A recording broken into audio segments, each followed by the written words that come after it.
चलिए भाई, तो आज हमारा पहला टॉपिक जो है वो कंप्लीट हो जाएगा और फर्स्ट टॉपिक जो है, हाँ जी गुड इवनिंग। आज हमारा पहला टॉपिक जो है ये वाला कंप्लीट हो जाएगा, एग्रीकल्चर, एग्रोफोरेस्ट्री एंड सिल्वीकल्चर। ठीक है, थोड़ा सा समय लग रहा है इनमें क्योंकि जो है इनको थोड़ा सा, क्योंकि यहाँ पर कहीं से भी क्वेश्चन आपका पूछा जा सकता है। तो अभी तक हम ये वाला टॉपिक जो है इनकी डेफिनेशन, सिल्वीकल्चर की डेफिनेशन ये हम देख चुके हैं। अब क्लासिफिकेशन, यूज ऑफ फर्टिलाइजर्स, कितने प्रकार के फर्टिलाइजर्स होते हैं, यानी आपके उर्वरक कितने होते हैं, खाद कितने प्रकार के होते हैं, इरिगेशन तक हम यहाँ पर जो है कल कंप्लीट कर चुके हैं। आज drainage and organic farming, organic farming के कॉन्सेप्ट, प्रिंसिपल एंड सर्टिफिकेशन को, ये वाला पार्ट जो है आज यहाँ पर हमारा कंप्लीट हो जाएगा। ठीक है, चलिए, हाँ जी गुड इवनिंग। चलिए भाई, तो बताइए यहां तक जो है कोई समस्या हो आप लोगों की तो एक बार बता दीजिए। इसका सारे जो है ये पॉइंट्स, यानी पहला ये वाला एग्रीकल्चर, एग्रोफोरेस्ट्री एंड सिल्वीकल्चर, इसकी डेफिनेशन, स्कोप जो है ये हम यहाँ पर कंप्लीट कर चुके हैं। इनकी आपके एग्जाम में सिर्फ और सिर्फ डेफिनेशन मात्र ही पूछी जाएगी, तो इन तीनों की डेफिनेशन आप जो है याद रख लेना, और इसका क्या क्या स्कोप जो है हमारे हमारे इंडिया के परिप्रेक्ष्य में, यानी भारत के संदर्भ की अगर हम बात करें तो इनका क्या जो है स्कोप हो सकता है। हम यहाँ पर सेकंड हमने फर्टिलाइजर्स एंड मैन्योर्स, यानी उर्वरक और खादों का हमने वर्गीकरण हमने देखा कि खाद, फर्टिलाइजर और जो है आपकी क्या होती है, उर्वरक और खाद क्या होती है। तो यहाँ पर हमने क्लासिफिकेशन हमने इसके देखे, और मैंने आपको जो है यहाँ पर डैप के बारे में, और आपका म्यूरिएट ऑफ पोटास क्या होता है, यूरिया में क्या मात्रा होती है, ये सारे पॉइंट्स आपको, और माइक्रो न्यूट्रिएंट्स जो है, माइक्रो न्यूट्रिएंट्स जो है वो माइक्रो न्यूट्रिएंट्स कौन कौन से, माइक्रो न्यूट्रिएंट्स फर्टिलाइजर में माइक्रो न्यूट्रिएंट्स कौन कौन से होते हैं, जिंक, आयरन, कॉपर, ये हमने कल डिस्कस किया। और फिर जो है मैन्योर के बारे में हमने, खाद के बारे में यहाँ पर, और इनके खाद के प्रकार कि आपका फार्म यार्ड खाद होता है, मैन्योर होता है, या आपका कंपोस्ट मैन्योर होता है, या आपका कौन सा होता है, इसको ग्रीन मैन्योर बोला जाता है। तो तीन प्रकार के आपके खाद होते हैं जिनको हम मैन्योर बोला जाता है। क्लियर है? चलिए, तो यहाँ पर बेसिक डेफिनेशन, डिफरेंस जो है फर्टिलाइजर और मैन्योर में क्या बेसिक डिफरेंस है वो हमने यहाँ पर देखा था कि कौन सा आर्टिफिशियल होता है, कौन सा आपका जो है। सर पीडीएफ कहाँ मिलती है?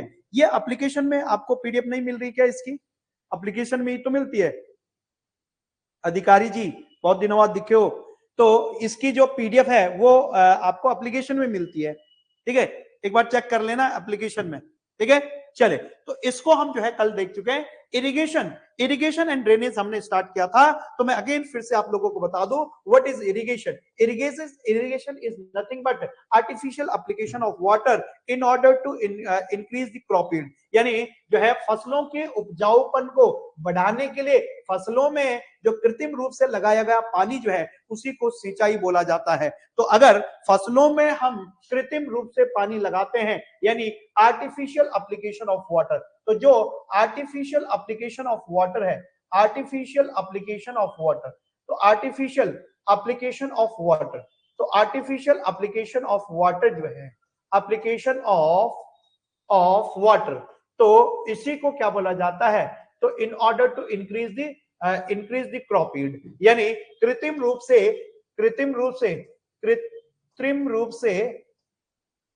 से खेतों में पानी लगाना, खेतों में पानी लगाना या पानी देना। तो पानी लगाना ये क्या कहलाता है? ये आपका क्या कहलाता है? ये आपका जो है क्या कहलाता है? इसी को इरिगेशन बोला जाता है। इरिगेशन का पर्पस क्या है? जो है मेन एडवांटेज या मेन जो है ये इसका एप्लीकेशन क्या है? तो इसकी एप्लीकेशन है इंक्रीज द क्रॉप यील्ड, यानी उपजाऊ को, यानी उपज को बढ़ाना, यानी इसका मेन पर्पस जो है अगर हम बात करें तो उपज को बढ़ाना। तो उपज को बढ़ाने के लिए ऐसा, उपज को बढ़ाने के लिए यानी to increase crop yield, to increase crop yield, तो क्रॉप यील्ड को इंक्रीज करने के लिए, टू इंक्रीज क्रॉप यील्ड, तो क्रॉप यील्ड को इंक्रीज करने के लिए, क्रॉप यील्ड को इंक्रीज करने के लिए ऐसा किया जाता है। और इसके अगर हम यहां पर बात करते हैं तो मेथड्स क्या हैं? हमने विधियों की कल बात करी, तो कितनी विधियां होती है?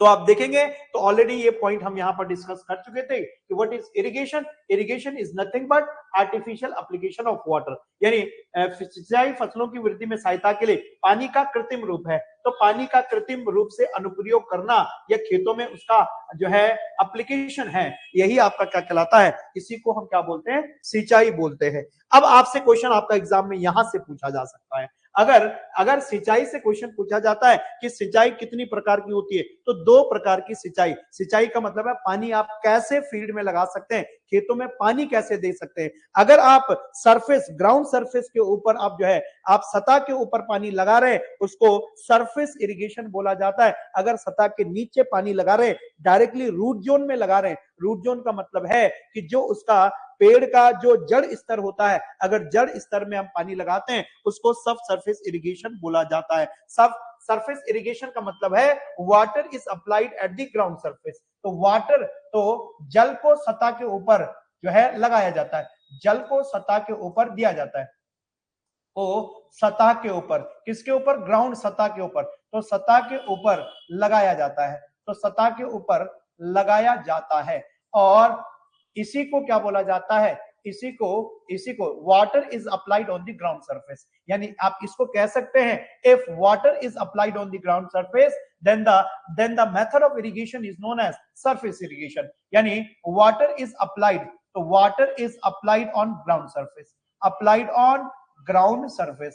अगर वाटर को ग्राउंड सरफेस पर अप्लाई करते हैं तो इसको क्या बोला जाता है, इसको बोला जाता है आपका surface irrigation. And water is applied to the root zone, अगर वाटर को कहां पर, रूट जोन में अप्लाई करते हैं, यानी आप कह सकते हैं कि अगर पानी को जड़ स्तर पर लगाया जाता है, जड़ स्तर पर लगाया जाता है, तो जड़ स्तर पर लगाया जाता है तो इसको क्या बोला जाता है, उसको उपसतही या भूमिगत सिंचाई बोला जाता है। तो जब जड़ स्तर पर लगाया जाता है तो इसको भूमिगत या क्या बोला जाता है, इसी को क्या बोला जाता है आपका, इसी को उपसतही सिंचाई, सब सरफेस इरिगेशन को हम उपसतही सिंचाई भी बोलते हैं, इसको उपसतही सिंचाई, उपसतही सिंचाई बोलते हैं। तो उपसतही सिंचाई भी इसको बोला जाता है।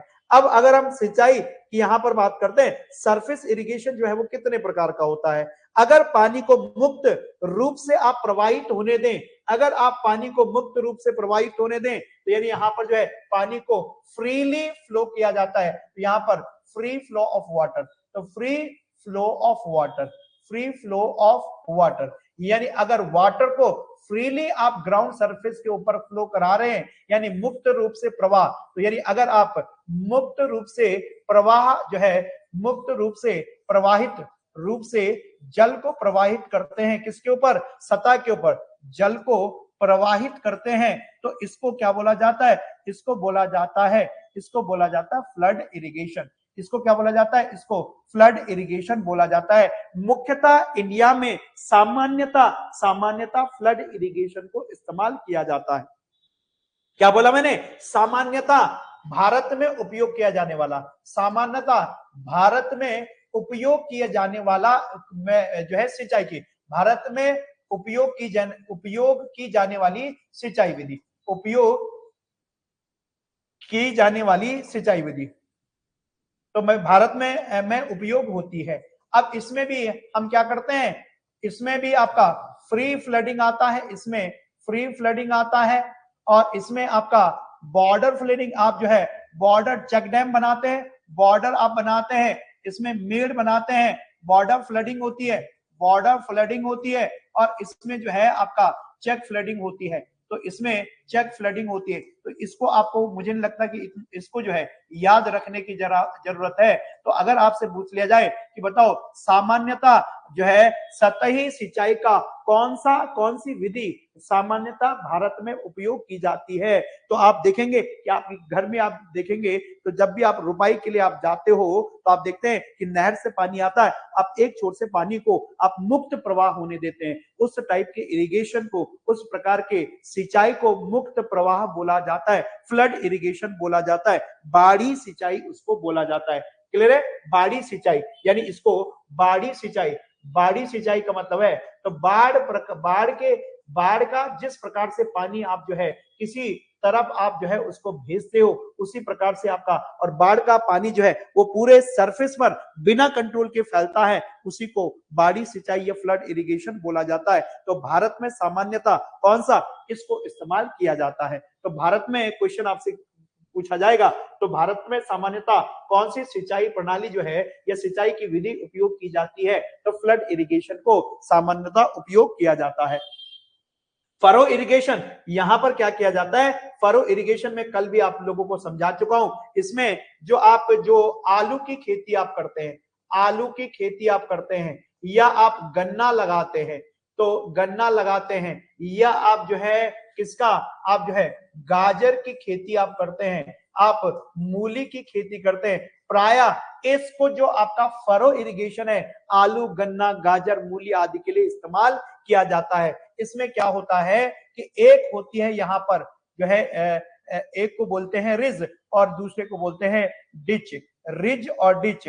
रिज में यहाँ पर जो है क्रॉप को उगाया जाता है, रिज में क्रॉप को उगाया जाता है, रिज में क्रॉप को उगाया जाता है, और ये जो आपका डिचेज हैं, इन डिचेज में वाटर अप्लाई किया जाता है। तो इस प्रकार की इरिगेशन को, इस प्रकार की सिंचाई को क्या बोला जाता है? इस प्रकार की सिंचाई को क्या बोला जाता है? फरो इरिगेशन बोला जाता है, फरो सिंचाई इसको बोला जाता है। क्लियर है? चलिए, बेसिन इरिगेशन, यहां से क्वेश्चन आपसे पूछा जाए कि बेसिन इरिगेशन का उपयोग सामान्यतः किसमें? बागानी के लिए। तो ये बागानी के लिए यानी ऑर्चर्ड ट्री के लिए, तो बागानी के लिए कौन सा जो है हम इस्तेमाल करते हैं? तो आंसर आपका कौन सा होगा?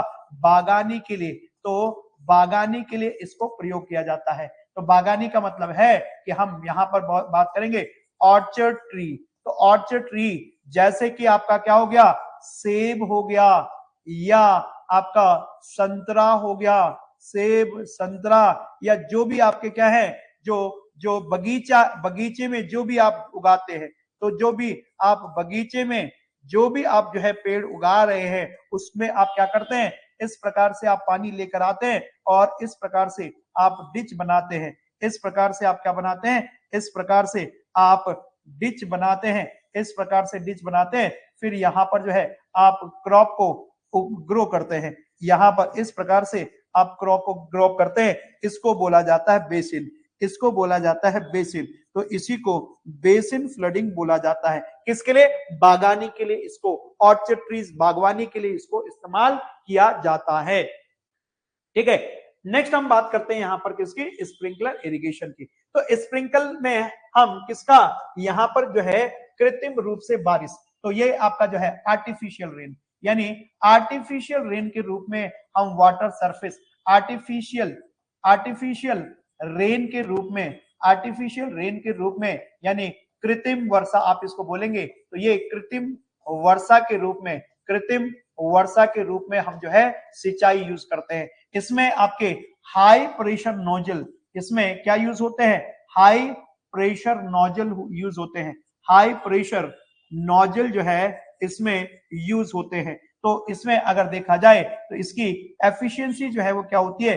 एफिशिएंसी ऑफ इरिगेशन, तो एफिशिएंसी जो है इसकी हाई होती है, यानी इसकी अगर हम दक्षता की बात करें तो दक्षता इसका बहुत अधिक कहां पर इस्तेमाल किया जाता है? तो जहां पर वाटर स्केयर एरिया है, वाटर स्केयर एरिया, यानी वाटर स्केयर एरिया का मतलब क्या होता है कि जहां पर जिस क्षेत्र में जल की कमी वाले क्षेत्र में, तो जल की कमी वाले क्षेत्र में, कमी वाले क्षेत्र में आप जो है वाले क्षेत्र में किस जो है आप किस इरिगेशन का उपयोग आप करेंगे? तो स्प्रिंकलर इरिगेशन का, सब सरफेस इरिगेशन मोस्ट इफेक्टिव, यहां पर आपका मोस्ट इफेक्टिव जो है आपका तरीका है, मोस्ट इफेक्टिव यानी जो है सबसे इफेक्टिव तरीका है, यानी आप कह सकते हैं सबसे प्रभावी आपका जो है ये क्या है? सिंचाई की विधि है। क्योंकि यहां पर जो है लॉसेज, यानी इसमें जो आपके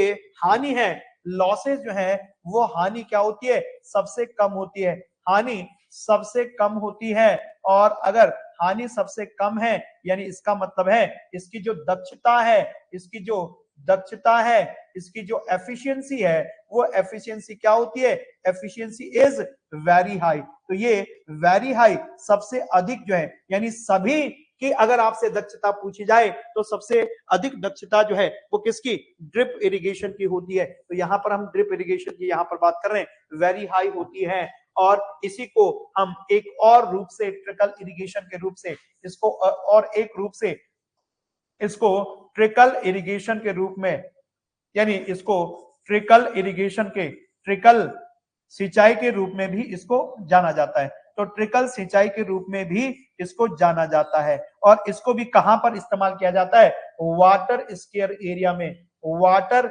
स्केयर एरिया में, या आप जो है इसके लिए, यानी जल की कमी वाले क्षेत्र में, जल की कमी वाले क्षेत्र में आप इसको इस्तेमाल करते हैं, जल की कमी वाले क्षेत्र में आप इसको इस्तेमाल करते हैं, या आप इसको कहां पर इस्तेमाल करते हैं, या आप जो है वाटर स्केयर एरिया में। और देखो ड्रिप इरिगेशन वहां पर इस्तेमाल करता है जहां पर हाई रिटर्न क्रॉप्स, यानी जो है महंगी, जिसको आप जो है कैश क्रॉप्स बोलते हैं। आगे आएगा कि कितने प्रकार की क्रॉप्स होती है, कैश क्रॉप्स क्या होती है, फूड क्रॉप्स यानी आपकी जो नकदी फसलें हैं, और आपकी जो है खाद्य फसलें क्या होती है। तो इसको हम किसके लिए generally used for the high return cash crop, यानी high return cash crop, high return cash crop के लिए इसको इस्तेमाल किया जाता है। हाई रिटर्न कैश क्रॉप के लिए यानी जो है जहां से नगदी फसलें, और नगदी फसलों में भी नगदी फसलों के लिए इस्तेमाल किया जाता है। और नगदी फसलों का इस्तेमाल का मतलब क्या हुआ कि जिनसे बहुत ज्यादा पैसा आपको प्राप्त होता है, जिससे आपको बेनिफिट बहुत ज्यादा, जिन क्रॉप से ज्यादा बेनिफिट होता है उनके लिए जनरली आप कौन सा ड्रिप इरिगेशन का इस्तेमाल आप करते हैं। क्लियर है, किसका, ड्रिप इरिगेशन का इस्तेमाल आप करते हैं। लास्ट लेक्चर में भी इसको मैं समझा चुका था, आज भी मैंने आप लोगों को ये समझा दिया है। ठीक है, चलिए तो ये देख लीजिए भाई, यहां पर अगर हम बात करते हैं कि ये जो है, अगर इस इरिगेशन को देखा जाए तो यही वाला मैंने आपको क्या बोला था, अगर इसी इरिगेशन को देखा जाए तो ये वाला इरिगेशन आपका फ्यूरो इरिगेशन, इसको फ्यूरो इरिगेशन बोला जाता है। तो ये फरो इरिगेशन आप बोलोगे तो इसको फरो इरिगेशन बोला जाता है। ये देखो यहां पर, ये जो जहां पर आप पानी लगा रहे हैं इसको आप डिच बोलते हैं। क्या बोलते हैं, डिच, या आप इसको नाली बोलोगे। और ये जो है जिसके ऊपर क्रॉप उगा रहे हैं इसको आप क्या बोलते हैं, इसको बोला जाता है रिज। इसको क्या बोला जाता है, रिज बोला जाता है। तो इसको आप जो है किसके लिए, आप आलू की फसलों के लिए, गन्ने की फसलों के लिए, गाजर मूली की फसलों के लिए इसको उपयोग किया जाता है। यहां पर अगर आप देख रहे हैं तो ये कृत्रिम रूप से आप जो है कृत्रिम वर्षा आप कर रहे हैं। जहां पर कृत्रिम वर्षा आप करते हैं, कृत्रिम वर्षा आप करते हैं, तो कृत्रिम वर्षा कहां पर की जाती है, तो कृत्रिम वर्षा का मतलब क्या हुआ कि ये जो है आपका आर्टिफिशियल रेन है। तो जब आर्टिफिशियल रेन है तो यहाँ पर नोजल, हाई प्रेशर नोजल हम इस्तेमाल कर रहे हैं, तो इसको क्या बोला जाता है, इसको स्प्रिंकलर इरिगेशन बोला जाता है। स्प्रिंकलर इरिगेशन बोला जाता है, स्प्रिंकलर इरिगेशन बोला जाता है। अब इसका उपयोग कहां पर होता है, जब हम स्प्रिंकलर इरिगेशन की बात करते हैं, स्प्रिंकलर इरिगेशन की अगर हम बात करते हैं तो इसको कहां पर उपयोग किया जाता है, जब आपकी ग्राउंड जो है वो कैसी है, अंडुलेटिंग ग्राउंड है, ऐसा उबड़ खाबड़ ग्राउंड है, या आपकी जो सॉइल है या जो मिट्टी है वो आसानी से जिसका कटाव हो सके, यानी इजिली इरोडेबल हो। तो कहां पर इसका उपयोग किया जा सकता है कि जहां पर जो है ग्राउंड इज अनइवन, या आपका जो है अंडुलेटिंग है। अगर ग्राउंड जो है उबड़ खाबड़ है, ग्राउंड इज अंडुलेटिंग, अंडुलेटिंग, अगर ग्राउंड जो है अंडुलेटिंग है, अंडुलेटिंग का मतलब क्या हो गया, उबड़ खाबड़।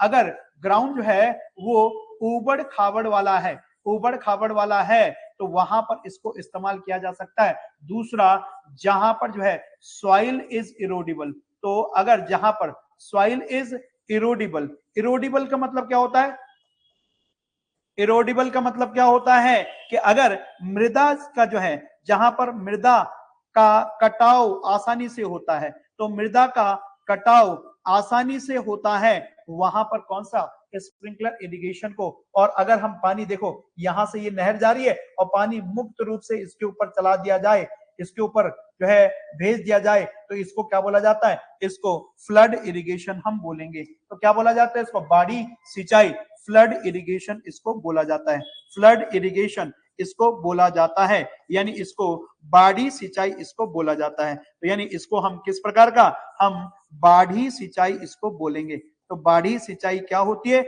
अगर अगर हम जो है पानी मुक्त रूप से किसके ऊपर, ग्राउंड सरफेस के ऊपर अप्लाई कर दें तो उसको हम क्या बोलेंगे। अब देखो ये पाइप आप बिछाए हैं, तो ये पाइप आप बिछा रहे हैं, तो ये पाइप जो है आप कहां पर, ये पानी आप जो है डायरेक्टली रूट जोन में, तो यानी यहाँ पर जो है ये पानी इनके माध्यम से पानी कहां पर, इनके रूट जोन में ट्रिकल करता है। तो यानी ये किसको, ड्रिप इरिगेशन को रिप्रेजेंट करता है, ड्रिप इरिगेशन को रिप्रेजेंट करता है। तो ये विभिन्न विभिन्न के प्रकार की आपकी क्या होती हैं, ये विधियां होती हैं, जिन विधियों को भारत में सामान्यतः उपयोग किया जाता है। अभी ड्रिप इरिगेशन पर जो ज्यादा बढ़ाव जो है, ये गवर्नमेंट ज्यादा इसके ऊपर जो है बढ़ावा दे रही है, सब्सिडी स्कीम जो है वो हमारे फार्मर्स के लिए लाई जा रही है, ताकि अगर ड्रिप इरिगेशन का उपयोग करेंगे तो पानी का हम प्रभावी रूप से उपयोग कर सकते हैं। और जब पानी प्रभावी रूप से जो उपयोग कर सकते हैं, तो यानी जो पानी की कमी है, स्कैरिसिटी वाले क्षेत्र है, पानी की कमी वाले क्षेत्र हैं, तो वहां पर जो है इसका प्रभावी रूप से उपयोग किया जा सकता है। जैसे कि आपका जो है, अगर हम बात करें मध्य प्रदेश, राजस्थान हो गया, मध्य प्रदेश हो गया, और इन इलाकों में जो है ये आपका यूपी के कुछ इलाके हो गए, तो यहाँ पर जो है, क्योंकि कुछ इलाके जो है आपके क्या है, जहां पर जो है वाटर स्केयर एरिया है, यानी जहां पर पानी की कमी वाले क्षेत्र है, वहां पर ड्रिप इरिगेशन को बढ़ावा दिया जा रहा है, ताकि जो है इनका जो भी पानी सोर्सेस उनके पास वाटर के हैं, उस वाटर का जो है प्रभावी रूप से उपयोग करके वहां पर ज्यादा से ज्यादा फसलों को क्या करना है, उपज, उनकी उपज को बढ़ाना है, क्रॉप यील्ड को इंक्रीज करना है। उसके लिए हम क्या यूज करते हैं, ड्रिप इरिगेशन का इस्तेमाल करते हैं। सबसे ज्यादा दक्षता सभी में से, सभी आपकी सिंचाई विधियों में सबसे ज्यादा दक्षता जो होती है वो किसकी होती है, तो सबसे ज्यादा दक्षता जो है वो ड्रिप इरिगेशन की होती है। इसके बाद किसकी, स्प्रिंकलर इरिगेशन की होती है। तो दोनों में अगर आपसे क्वेश्चन पूछ लिया जाए कि दक्षता किसकी अधिक होती है, तो स्प्रिंकलर की बाद में होती है, सबसे ज्यादा जो है ड्रिप और ट्रिकल इरिगेशन की दक्षता होती है। पॉइंट क्लियर हो गया। तो ये था आपका इरिगेशन वाला पार्ट इंडिया के परिप्रेक्ष्य में, यानी भारत के संदर्भ में। ये सारे पॉइंट्स में ऑलरेडी आप लोगों को बता चुका हूं कि कहां पर कौन सी इरिगेशन का हम उपयोग करते हैं। फ्लड इरिगेशन का उपयोग सबसे ज्यादा भारत में पार्ट्स ऑफ इंडिया, तो यहाँ पर जो है सिंप्लिसिटी के कारण जो है, इसकी सिंप्लिसिटी के कारण जो है हम कौन सा इरिगेशन को अडॉप्ट करते हैं, फ्लड इरिगेशन को अडॉप्ट करते हैं। तो जो है बागानी के लिए, ऑर्चिड ट्रीज में बागानी के लिए कौन सा, ये आपका फरो जो है आपका किसके लिए, जो है बेसिन फ्लडिंग, जनरली बागानी के लिए, अनइवन टेराइन के लिए, यानी उबड़ खाबड़ वाले क्षेत्रों में। तो यहाँ पर increasing adopted for its water efficiency particularly in high value crop cultivation. देखो जहां पर भी अगर हाई रिटर्न क्रॉप्स की, तो इन दोनों को आप हाई रिटर्न क्रॉप्स यानी नगदी फसलों के लिए इस्तेमाल करोगे। Highly efficient specially in water scare region, जैसे कि आपका राजस्थान, गुजरात और आपके और कोई भी रीजन्स हैं। And for crops like vegetable and fruits, यानी ये क्या होते हैं आपके, इनको हाई रिटर्न क्रॉप्स बोलते हैं। क्या बोलते हैं इनको, हाई रिटर्न क्रॉप्स बोलते हैं। हाई रिटर्न क्रॉप्स का मतलब है जिनकी जितनी ज्यादा जो है उपज होगी, उतना ही ज्यादा पैसा जो है फार्मर को मिलेगा। तो उस ज्यादा पैसा को कमाने के लिए फार्मर जो है अपनी उपज को बढ़ाने के लिए कौन सा, ड्रिप इरिगेशन का इस्तेमाल करता है। क्लियर है। तो ये आपका method of irrigation in India की हम बात कर रहे हैं। ये विभिन्न विधियां हैं जो कि हम यहाँ पर भारत में उपयोग करते हैं। आगे हम यहाँ पर बात करेंगे, आगे हम बात करते हैं कि ड्रेनेज की कोई बड़ी समस्या होती है। ये देख लीजिए भाई, ड्रेनेज का मतलब है जल निकासी। तो जल निकासी का मतलब क्या होता है, तो अगर हम जल निकासी की बात करते हैं, तो जल निकासी का मतलब है कि भराव, यानी अगर जो है ये खेतों में जल भराव हो गया, तो अगर खेतों में जल भराव हो जाता है, तो बताओ इस जल भराव के कारण, यानी इसको जल भराव को अगर अंग्रेजी में हम बोलें तो इसको हम वाटर लॉगिंग बोलते हैं। वाटर लॉगिंग बोलते हैं। क्या बोलते हैं इसको, वाटर लॉगिंग बोलते हैं। अगर जल भराव हो गया, वाटर लॉगिंग हो गया, तो इस जल भराव के कारण क्या होगा, वाटर लॉगिंग। तो जहां पर भी जल भराव होता है तो वहां पर एरिएशन की समस्या आती है, क्योंकि प्लांट को ग्रो करने के लिए पानी के साथ साथ हम बात करें तो पानी के साथ साथ जो है उसके लिए एयर की भी आवश्यकता, वायु की भी आवश्यकता होती है। अगर सारे छिद्र जो है वो मृदा के किससे, पानी से भर गए, वहां पर एरिएशन की समस्या होगी। जब एरिएशन की समस्या होगी तो प्लांट की ग्रोथ जो है वो कम हो जाएगी, यानी वहां पर जो है धीरे धीरे उपज जो है वो घटने लग जाएगी। और आप देखते हैं कि जो भी मार्शी लैंड में कन्वर्ट होता है, दलदल क्षेत्र में कन्वर्ट होता है, तो उनकी जो है प्रोडक्टिविटी घटने लग जाती है। ठीक है, वहां पर शैवाल उत्पन्न होने लग जाते हैं, यानी वहां पर जो है आपके क्या है, शैवाल उत्पन्न, एल्गी उत्पन्न होने लग जाती है और उस लैंड की प्रोडक्टिविटी डिक्रीज होने लग जाती है। ये किसके कारण, वाटर लॉगिंग के कारण। यानी वाटर लॉगिंग, जल भराव एक समस्या है, किसके लिए, ये खेतों के लिए समस्या है, जिसके कारण वहां पर जो है विभिन्न प्रॉब्लम्स क्रिएट हो सकती हैं। तो जिनके कारण, जल भराव के कारण क्या होगा, तो देखो जल भराव के कारण जो है अगर समस्याओं की, वाटर लॉगिंग के कारण अगर हम समस्या देखें तो वाटर लॉगिंग के कारण एरेशन की प्रॉब्लम होती है। एरेशन का मतलब होता है यहां पर जो है वातन की समस्या, वातन की समस्या, यानी वातन की समस्या का मतलब क्या होता है कि जड़ों जो है, यानी जो है पौधों में एयर की जो है यानी एयर की कमी, तो यानी यहां पर जो है आप कह सकते हैं वायु की कमी। तो वायु, या आप कह सकते हैं कि मृदा में वायु की कमी, इसी को एरिएशन यानी वातन की समस्या, एरिएशन प्रॉब्लम बोल सकते हैं। तो यहाँ पर एरिएशन प्रॉब्लम होता है, एरिएशन प्रॉब्लम यानी वातन समस्या, यानी इसका मतलब है कि जो आपका सॉइल है, या आप कह सकते हैं कि मृदा है, तो मृदा में वायु की कमी, वायु की कमी, और वायु की कमी होगी तो यानी आपको पता है कि फोटोसिंथेसिस के लिए, प्रकाश संश्लेषण के लिए आपको पता है कि पानी के साथ साथ जो है वो किसकी, कार्बन डाइऑक्साइड की आवश्यकता भी होती है, तभी जाकर प्रकाश संश्लेषण हो पाता है। तो अगर एरिएशन की प्रॉब्लम होगी तो इसका मतलब है कि वहां पर क्रॉप ईल्ड, अगर ये समस्या अराइज होगी तो इस जल भराव के कारण क्या है,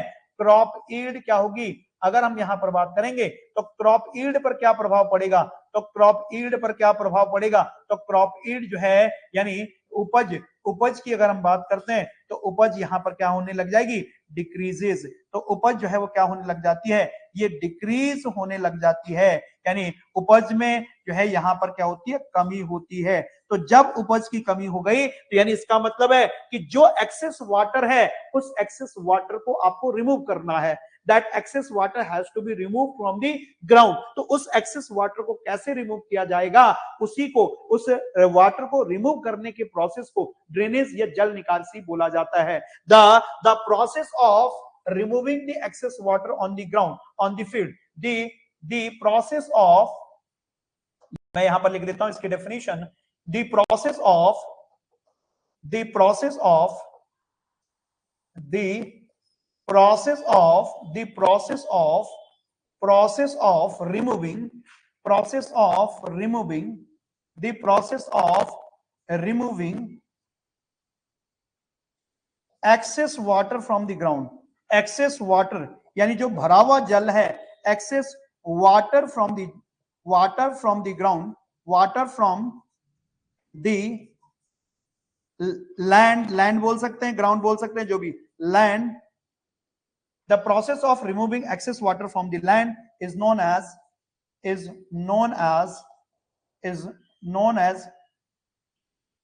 एज ड्रेनेज।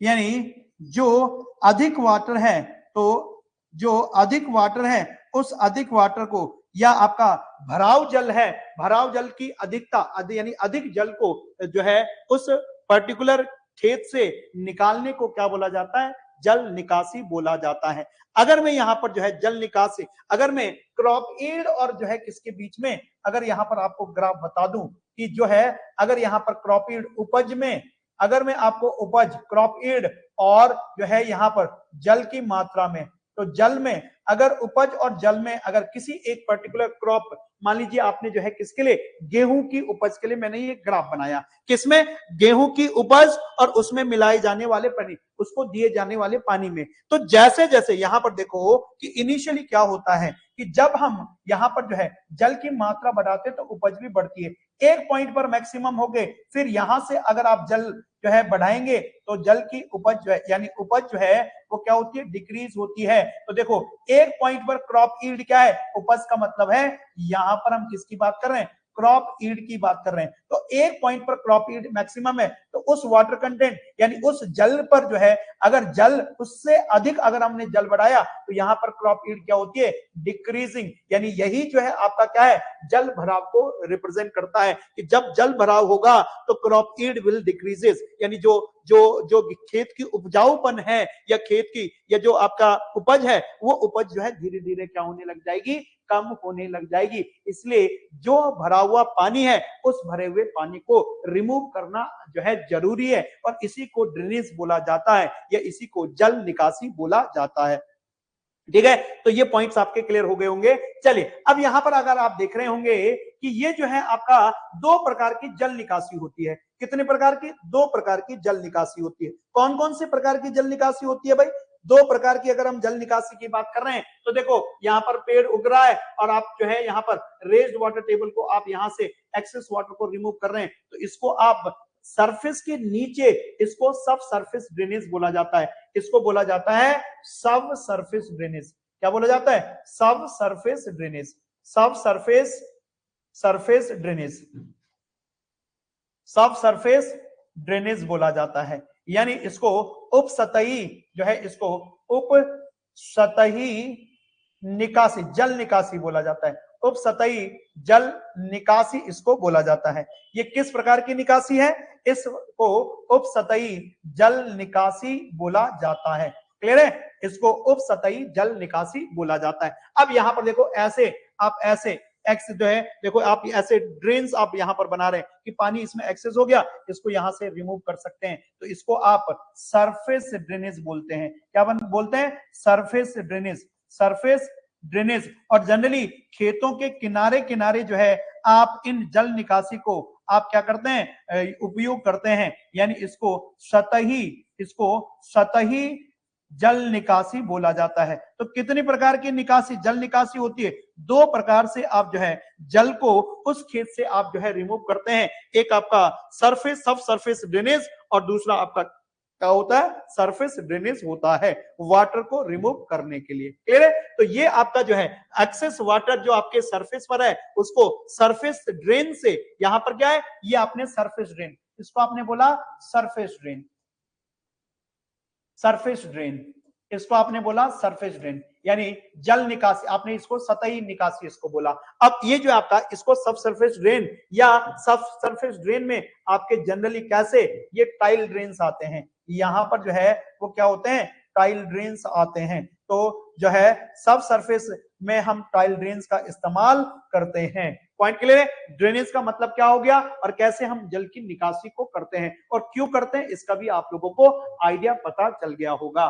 ठीक है, चले, तो अगर ये पॉइंट आप लोगों को क्लियर हो गए हैं तो अब आगे हम जो है इसके सारे पॉइंट्स में ऑलरेडी आप लोगों को ये डिस्कस कर चुका हूं कि ड्रेनेज का मतलब क्या होता है। Drainage involves removing excess water from the soil to prevent the water locking which hinder the root development and lead to the soil salinization। यानी ये जो है आपका लवणता को, लवणीकरण को भी, यानी ड्रेनेज जो है लवणीकरण को, यानी जो जो लवण है उन लवण की मात्रा को भी बढ़ाता है, और जब लवण की मात्रा बढ़ेगी साल्ट कंसंट्रेशन बढ़ेगा। लवण का मतलब है साल्ट कंसंट्रेशन, और साल्ट जो है ये पौधों के लिए हानिकारक होता है, यानी पौधों की वृद्धि के लिए, पौधों के लिए वैसे नहीं होता है, अब पौधों की वृद्धि के लिए हानिकारक होता है, क्योंकि साल्ट कंसंट्रेशन की वजह से पानी जो है वो सॉइल मॉइस्चर से, यानी जल जो है वो मृदा से नहीं ले पाएंगे, जिससे कि फोटोसिंथेसिस रिएक्शन में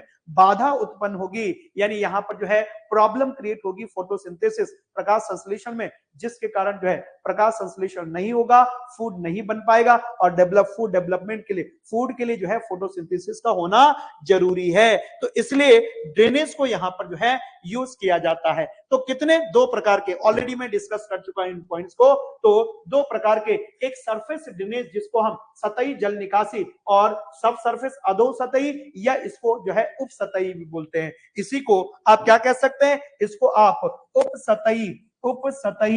उप सतही जो है इसको क्या बोल सकते हैं, उप सतही जो है आप सब सरफेस ड्रेनेज भी आप बोल सकते हैं।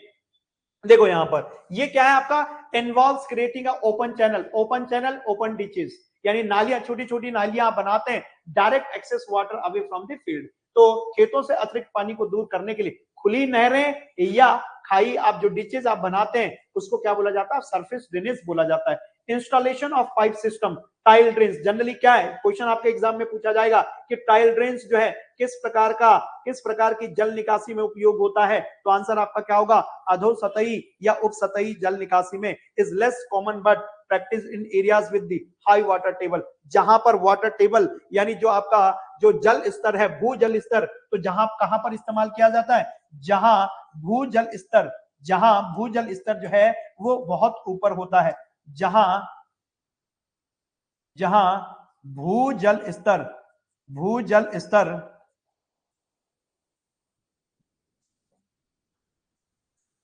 बहुत ऊपर होता है। वाटर टेबल राइजेस, तो वाटर टेबल राइज करता है जहां पर, वहां पर इसको सब सरफेस ड्रेनेज को इस्तेमाल किया जाता है। पॉइंट क्लियर हो गया? आई होप ये आपका जो है इरिगेशन ऑफ जो, और दूसरा आपका जो है यहाँ पर techniques in India for the, आपका क्या है यहाँ पर वाटर ड्रेनेज या आपकी जल निकासी के। चलिए तीसरा, पहले टॉपिक का जो तीसरा पार्ट है, वो पहले टॉपिक का जो तीसरा पार्ट है वो है organic farming concept, principle and certification.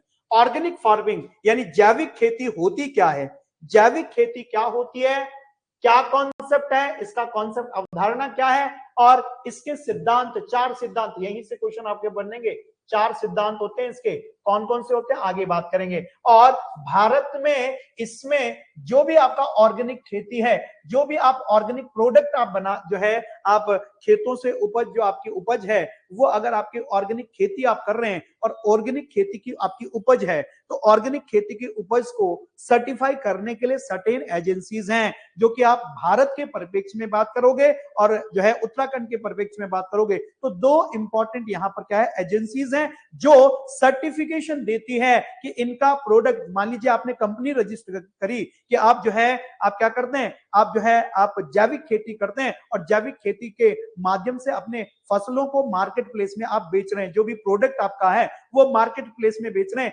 चाहे वो आपकी गांव की दालें हो या आपके जो है घर का आपका गाय का घी हो, आपका भैंस का घी हो, या कोई भी प्रोडक्ट हो जो कि आपका ऑर्गेनिक है, तो उस ऑर्गेनिक प्रोडक्ट की वैधता को कौन सुनिश्चित करता है, तो वो आपका सर्टिफिकेशन होता है। तो यहाँ पर प्रमाणन की जिसको हम बात करते हैं, तो वो सर्टिफिकेशन क्या होता है, कौन कौन से सर्टिफिकेशन की यहाँ पर हम बात करते हैं और भारत में कौन सा सर्टिफिकेशन दिया जाता है। और अगर हम जो है यहाँ पर उत्तराखंड की बात करें तो जो गवर्नमेंट, जो आपका स्टेट लेवल पर हमारा जो प्रदेश है वो कौन सा सर्टिफिकेट जारी करता है, तो इस चीज को हम यहाँ पर देखने वाले हैं। तो जैसे कि आपको पता है जैविक खेती, इससे पहले हम लास्ट लेक्चर में आपको समझा चुका हूं कि फर्टिलाइजर क्या होता है, जिसको आपने बोला जो है उर्वरक, और आपने जो है यहाँ पर किसकी बात करी, मैन्योर बोला। मैन्योर का मतलब है खाद। तो जब हम खाद का उपयोग जो है, खाद का उपयोग यानी इसका मतलब है कि बिना केमिकल उर्वरकों का उपयोग किए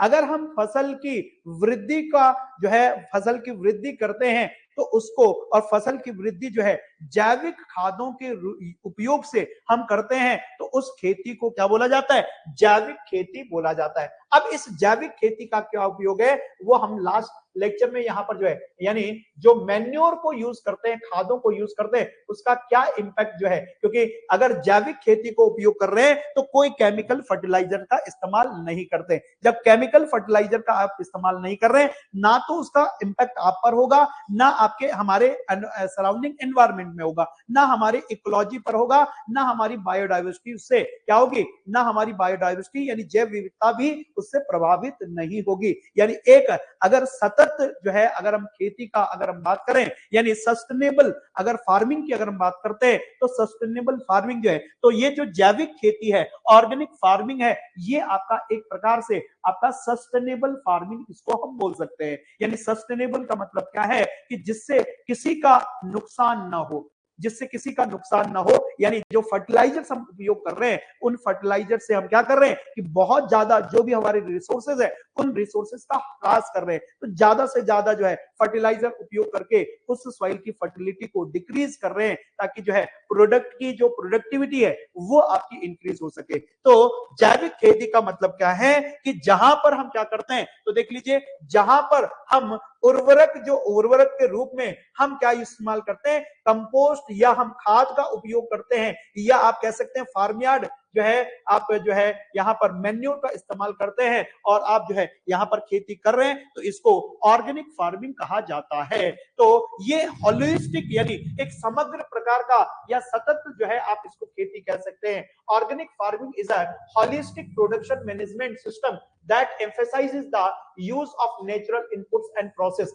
नेचुरल इनपुट्स का मतलब है प्राकृतिक, जो आपको यहाँ पर क्या यूज करते हैं तो प्राकृतिक प्रक्रियाओं का उपयोग करके मिनिमाइजिंग द सिंथेटिक केमिकल्स, यानी इसका मतलब है कि यहाँ पर जो है फर्टिलाइजर्स का उर्वरकों का फर्टिलाइजर्स का मिनिमम से मिनिमम उपयोग। It seeks to build the soil fertility and health through the natural practice. ये जो है आपका क्या है सॉइल की फर्टिलिटी को भी इनहेंस करता है और health through this natural practice, यानी जो खाने वाला यानी उस पर्टिकुलर उपज को उपयोग करने वाला और उसके साथ साथ उसके एनवायरमेंट उन सबकी हेल्थ का ख्याल रखता है। तो इसीलिए सतत आपकी खेती इसको बोला जा सकता है या सस्टेनेबल फार्मिंग इसको बोला जा सकता है, सस्टेनेबल फार्मिंग इसको बोला जा सकता है। क्लियर है? एक समग्र उत्पादन प्रबंधन प्रणाली है जो कि प्राकृतिक इनपुट और प्रक्रियाओं के उपयोग पर जोर देती है, सिंथेटिक रसायनों को कम करती है और यह प्राकृतिक प्रथाओं के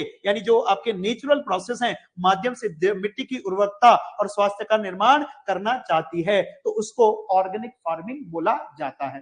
क्लियर? अब यहां पर जब हम डिस्कस करते हैं कि इसके प्रिंसिपल्स क्या है, तो मैंने आपको बोला कि 4 प्रिंसिपल है। अब यहां पर समझ लीजिए भाई, 4 प्रिंसिपल हैं। कौन कौन से 4 प्रिंसिपल हैं? तो प्रिंसिपल ऑफ हेल्थ, स्वास्थ्य का सिद्धांत, यानी ये क्या इंश्योर करता है, ये हमारी और जो आपकी सॉइल है उसकी हेल्थ को इंश्योर करता है। देखो, जब आप उर्वर जो है जैविक खेती से उत्पादित जो भी आपका क्या है उपज है उसका उपयोग करेंगे अपने खाने के लिए, तो आप भी स्वस्थ रहेंगे और जब वो जो आपका खेत है उसकी मिट्टी वो भी स्वस्थ रहेगी। तो सबसे पहला क्या है, principal of health, principle of ecology, पारिस्थितिकी का सिद्धांत, यानी इस पर जो है पारिस्थितिकी की कोई एडवर्स इफेक्ट नहीं होगा, यानी जो आपका नकारात्मक प्रभाव है वो नकारात्मक प्रभाव नहीं होगा, क्योंकि यहां पर क्या होगा कि ये जो है आपका क्या है, यहां पर जो है फूड जो आपकी फूड वेब है वो फूड वेब बाधित नहीं होगी, यानी कोई भी जो भी आपका इसके साथ फूड वेब के साथ जो भी एसोसिएटेड है, यानी वो आपका जो खाद्य चक्र है या आपका खाद्य जाल है, उस खाद्य जाल में कोई प्रभाव नहीं पड़ेगा और उस खाद्य जाल के जितने भी वहां पर कंपोनेंट्स होंगे वो एज इट इज आपके वर्क करते रहेंगे, जिससे अगर खाद्य जाल पर कोई प्रभाव नहीं पड़ता, इसका मतलब है हमारा पारिस्थितिकी बरकरार मेंटेन रहता है, इकोलॉजी मेंटेन रहती है। तो ये आपका second principal of ecology. Third जो है यहाँ पर प्रिंसिपल ऑफ फेयरनेस, यानी इसका मतलब क्या है कि ये फेयरनेस का मतलब क्या है, निष्पक्षता है, यानी अगर यहाँ पर फूड वेब में कोई प्रभाव नहीं पड़ रहा है, इसका मतलब है कि नेचुरल इसका इफेक्ट जो है वो बहुत कम यहाँ पर देखने को मिलेगा। यही आपकी क्या है, निष्पक्षता का सिद्धांत है, प्रिंसिपल ऑफ केयर। तो यानी इसका मतलब है कि हर प्रकार की केयर जो है यहाँ पर रखी जा रही है। आप जो है इकोलॉजी का केयर यहाँ पर कर रहे हैं, आप जो है सॉइल हेल्थ का केयर यहाँ पर कर रहे हैं, आप ह्यूमन हेल्थ का केयर यहाँ पर कर रहे हैं। तो ये 4 प्रकार के आपके प्रिंसिपल्स होते हैं। तो क्वेश्चन आपके एग्जाम में पूछा जाए कि बताओ कि ऑर्गेनिक फार्मिंग के कितने प्रिंसिपल्स हैं? There are 4 principle, principle of health, principle of ecology, principle of fairness, principle of care, स्वास्थ्य का सिद्धांत, पारिस्थितिकी का सिद्धांत, निष्पक्षता का सिद्धांत एवं देखभाल का सिद्धांत। ये 4 सिद्धांतों के बारे में आपको पता होना चाहिए। तो ये सारे पॉइंट्स में ऑलरेडी आप लोगों से डिस्कस कर चुका हूं, तो आप लोग जो है इनको एज इट इज आप जो है पढ़ सकते हैं। ठीक है, तो मैं सारी पॉइंट्स जो है आपको कवर, प्राकृतिक संसाधनों के माध्यम से मिट्टी, पौधों, जानवरों और मनुष्यों का जीवन सत्य सुनिश्चित करना, हेल्थ, इकोलॉजी, स्थानीय पारिस्थितिकी प्रणालियों के साथ सामंजस्य में काम करना, पर्यावरणीय व्यवधान को कम करना, क्योंकि आप फर्टिलाइजर इस्तेमाल नहीं कर रहे हैं तो इन्वायरमेंटल इंपैक्ट उसका बहुत कम होगा, पर्यावरण जो प्रॉब्लम है वो बहुत कम क्रिएट होगी। फेयरनेस, खाद्य श्रृंखला, जब खाद्य श्रृंखला में कोई त्रुटि नहीं होगी तो यानी इसका मतलब है कि सभी के बीच जो है समान प्रकार की निष्पक्षता होगी। केयर, भविष्य की पीढ़ियों के लिए भूमि और प्राकृतिक संसाधनों का जिम्मेदाराना प्रबंध, यानी इसका मतलब है कि सस्टेनेबल डेवलपमेंट की हम बात करते हैं और सस्टेनेबल डेवलपमेंट में हमको आज के सोर्सेज जो है उनको आपके भविष्य पीढ़ी तक लेकर जाना है। इसका केयर जो है इस पर्टिकुलर प्रिंसिपल इनके किसमें, ये ऑर्गेनिक फार्मिंग के जो है प्रिंसिपल में देखा जाता है। आगे अगर हम बात करते हैं कि सर्टिफिकेशन, अगर यहां पर विभिन्न सर्टिफिकेशंस की बात करते हैं तो आपके विभिन्न सर्टिफिकेशन का मतलब है कि प्रमाण की, अगर हम प्रमाणन की बात करते हैं कि कौन कौन से जो है प्रमाणित करते हैं, कौन कौन सी एजेंसीज हैं जो ये प्रमाणित करती है कि किसी स्टेट में कोई अगर कंपनी है और वो जैविक खेती कर रहे हैं तो उस जैविक खेती का प्रमाण पत्र कौन जारी करते हैं, तो ये विभिन्न विभिन्न एजेंसीज हैं। लैकॉन क्वालिटी है, ये आपका स्कोप है, और अगर हम इकोकर्ट की बात करते हैं, इको CERT की बात करते हैं, वन कर्ट की बात करते हैं, ये USOCA की बात करते हैं, और यहां पर हम बात करते हैं किसकी, अगर हम बात करते हैं NPOP की बात करते हैं तो यहां पर जो है देखो भारत में जो प्रमाणित है यानी गवर्नमेंट ऑफ इंडिया, अगर हम गवर्नमेंट ऑफ इंडिया की बात करते हैं तो गवर्नमेंट ऑफ इंडिया का NPOP जो है ये आपका सर्टिफिकेशन आपकी क्या है, एजेंसीज है। और अगर हम उत्तराखंड की बात करते हैं, अगर हम उत्तराखंड की बात करते हैं तो उत्तराखंड में USOCA, ये जो है आपका उत्तराखंड में ऑर्गेनिक प्रोडक्ट्स को क्या करने वाला, इनको जो है सर्टिफिकेशन देने वाली एजेंसी है। तो क्वेश्चन आपके एग्जाम में 2 पूछे जा सकते हैं कि भारत में कौन जो है ऑर्गेनिक फार्मिंग को सर्टिफिकेशन देता है, ये आपका NPOP है। और उत्तराखंड की अगर हम बात करते हैं तो उत्तराखंड में कौन देता है, USOCA देता है। क्या है इनके फुल फॉर्म, तो यहां पर आगे हम यहां पर देखते हैं।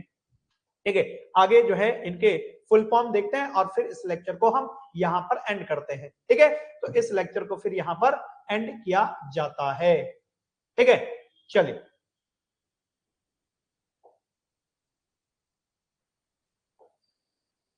देखो, certification ensures that produce meets the standard required for the organic labelling और which increasingly important for the both domestic and export market. यानी जब भी हम जो है हमारा प्रोडक्ट जो है वो मार्केट में जाएगा तो उसकी जो प्रमाणिकता है, उसकी प्रोडक्ट की जो क्वालिटी है वो कौन इंश्योर करता है, वो लेबलिंग इंश्योर करती है। और वो लेबलिंग देने का काम किसका, सर्टिफिकेशन का ही होता है। तो सर्टिफिकेशन एजेंसीज वो उस पर्टिकुलर प्रोडक्ट को लेवल एक प्रदान करती है जिससे कि उसके मार्केट वैल्यू जो है वो बरकरार रहती है। क्लियर है, तो इसके लिए क्या किया जाता है, इसके लिए जो है आपका क्या किया जाता है, इसके लिए जो है आपका, और अगर हम यहां पर बात करते हैं तो स्टैंडर्ड्स इन इंडिया, भारत में मानकों की अगर हम बात करते हैं तो सबसे पहले आपका है NPOP, नेशनल, यहां से इसकी फुल फॉर्म इंपॉर्टेंट है, national program for the organic production. तो यहां से इसका फुल फॉर्म इंपॉर्टेंट है, national program for the organic production, राष्ट्रीय जैविक उत्पादन कार्यक्रम। तो ये जो है आपका किसके, ये गवर्नमेंट ऑफ इंडिया द्वारा डेवलप किया गया है, जो कि एक सर्टिफिकेशन देता है। किनको सर्टिफिकेशन देता है, जो भी आपका मार्केट प्लेस में लेबलिंग होगी उसको क्या है, for organic production, processing and labeling, ensure that the organic products are free from synthetic pesticides and fertilizers. ये इंश्योर करता है कि जो पर्टिकुलर प्रोडक्ट, जो ऑर्गेनिक प्रोडक्ट मार्केट में आ रहा है, जैविक पदार्थ जो मार्केट में आ रहा है जैविक खेती से, तो उसमें जो है कोई भी सिंथेटिक पदार्थ जो है या पेस्टिसाइड का उपयोग ना हो। ये कौन, NPOP इंश्योर करता है, national program for the organic production. ठीक है, नेक्स्ट अगर हम यहां पर बात करते हैं, नेक्स्ट अगर हम बात करते हैं यहां पर, तो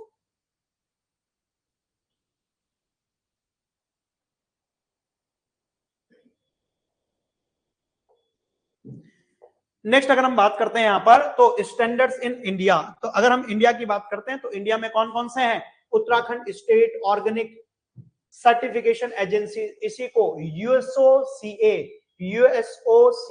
यूएसओसीए इसका फुल फॉर्म आपसे पूछा जा सकता है। तो यूएसओसीए का क्या है? Uttarakhand state organic certification agencies. तो ये गवर्नमेंट ऑफ उत्तराखंड के द्वारा जो है ये आपकी एक सर्टिफिकेशन एजेंसीज हैं जो कि सर्टेन लेबलिंग के लिए रिस्पॉन्सिबल, ऑर्गेनिक खेती के प्रोडक्ट्स के लेबलिंग के लिए रिस्पॉन्सिबल है। क्लियर है? तो ये जो है आपका यहाँ पर टॉपिक जो है वो कंप्लीट होता है। और अब मैं आप लोगों को एक इंफॉर्मेशन आपको देता चलूं कि कल सैटरडे शाम को 10 बजे से आप लोगों का एक टेस्ट, फ्री टेस्ट कंडक्ट किया जा रहा है, तो उसमें जरूर जो है आप लोग पार्टिसिपेट करें। वो जो है आपका एप्लीकेशन पर होगा और उसका लिंक जो है कल डिस्क्रिप्शन बॉक्स जो है उसका लिंक आप लोगों को दिया जाएगा, जिससे कि आपको व्हाट्सएप ग्रुप को ज्वाइन करना है। तो वहां से व्हाट्सएप ग्रुप को ज्वाइन करते हुए फिर आप जो है उस फ्री लिंक में आप जो है जनरेट हो सकते हैं, और सॉरी फ्री लिंक जो हम जनरेट करेंगे उसको आप जो है यहाँ पर क्या कर सकते हैं, उसके थ्रू आप टेस्ट दे सकते हैं। ठीक है। लास्ट अगर हम डिफरेंट सर्टिफिकेशन की बात करते हैं तो सर्टिफिकेशन बॉडीज आपकी सेवरल जो है आपकी एजेंसीज हैं। इसमें एग्जांपल आपका इकोकर्ट है और आईएमओ कंट्रोल है और अदर हो सकते हैं। ठीक है। मार्केट पर क्या इंपैक्ट है भाई इसका? तो मार्केट पर इसका इंपैक्ट है कि ताकि आपका जो है खराब प्रोडक्ट जो है वो मार्केट में ना आए, और अगर मार्केट में जो है ये सर्टिफिकेशन का लेबलिंग अगर होती है तो इससे जो है प्रोडक्ट की क्वालिटी को मेंटेन किया जा सकता है। तो इस प्रकार से ये चैप्टर जो है, पहला चैप्टर आपका एग्रीकल्चर का कंप्लीट होता है। ठीक है। चलिए, तो शनिवार शाम जो है आपको आपका एग्जाम होगा, तो उसको देना ना भूलिएगा। ठीक है। थैंक यू, धन्यवाद।